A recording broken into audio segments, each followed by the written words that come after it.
Hello guys, this is Parvathy Puthampurakkal here. കുറച്ച് നാളായി കാണുമല്ലേ ഇത് നിങ്ങൾ കേട്ടിട്ട്. ഞാൻ കുറേ കാര്യങ്ങളിൽ ബിസി ആയിരുന്നു കേട്ടോ. എസ്പെഷ്യലി എൻ്റെ ഒരു ബിസിനസ് ഉണ്ട്, അതുപോലെ തന്നെ ഞാൻ കോടതിയുടെ കാര്യങ്ങളും ഒക്കെ ആയിട്ട് കുറച്ച് ബിസി ആയിപ്പോയി. പക്ഷേ ഇനി തൊട്ട് എൻ്റെ വീഡിയോസ് എന്നും കാണും കേട്ടോ. അപ്പോൾ നിങ്ങൾ ഇത്രയും നാൾ സപ്പോർട്ട് ചെയ്ത പോലെ ഇനിയും സപ്പോർട്ട് ചെയ്യണം. ഓക്കെ, അപ്പോൾ ഇന്നത്തെ വ്ളോഗ് വന്നിട്ട് ഞങ്ങൾ കുടജാത്രിയിൽ പോയതാണ് കേട്ടോ. ഞങ്ങൾ ഓൾറെഡി പറഞ്ഞിരുന്നു മൂകാംബിക ക്ഷേത്രത്തിലൊക്കെ പോയത്. മൂകാംബിക ക്ഷേത്രത്തിൻ്റെ വ്ളോഗും ഞാൻ അപ്ലോഡ് ചെയ്തിട്ടുണ്ടായിരുന്നേ. അപ്പോൾ ഇനിയുള്ളത് ഞങ്ങൾ കുടജാത്രി പോയതാണ് കേട്ടോ. നെക്സ്റ്റ് ഡേ ആണ് ഞങ്ങൾ കുടജാത്രി പോയത്.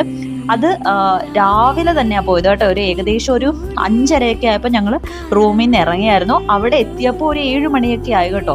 ഏകദേശം 1.5 മണിക്കൂറോളം ട്രാവൽ ചെയ്തിട്ടാണ് ഞങ്ങൾ ഡെസ്റ്റിനേഷനിലെത്തിയത്. ഭയങ്കര ബ്യൂട്ടിഫുൾ ആകട്ടോ. വൺസ് ഇൻ എ ലൈഫ് നമ്മൾ എന്തായാലും എക്സ്പീരിയൻസ് ചെയ്യണം. ഞങ്ങൾ അവിടം വരെ എത്തിയപ്പോൾ ഞങ്ങൾ പെട്ടെന്ന് എടുത്ത പ്ലാൻ ആയിരുന്നു കേട്ടോ. നമുക്ക് എന്തായാലും ഇവിടം വരെ വന്നതല്ലേ, അങ്ങനെ കുടജാത്രി കൂടെ പോയേക്കാന്ന്.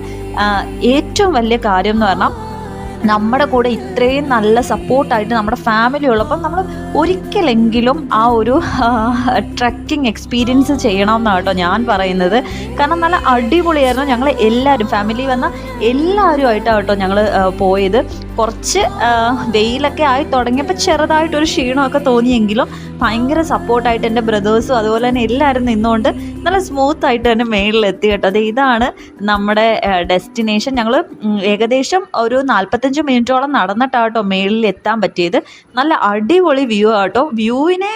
വ്യൂവിനെക്കാട്ടും കൂടുതൽ നന്നായത് നമ്മുടെ ആ ഒരു എക്സ്പീരിയൻസ് ആയിരുന്നു. ഞങ്ങളുടെ കസിൻസിൻ്റെയും അതുപോലെ തന്നെ ബാക്കി എല്ലാവരും കൂടെ ആയിട്ടുള്ള നല്ലൊരു മൊമെൻ്റ് ആയിരുന്നു കേട്ടോ ഈ ഒരു കുടജാത്രി എന്ന് പറയുന്നത്. അപ്പം ഞാൻ നിങ്ങളോട് എപ്പോഴും പറയുന്നത് ഒരു കാര്യം മാത്രമായിരിക്കും.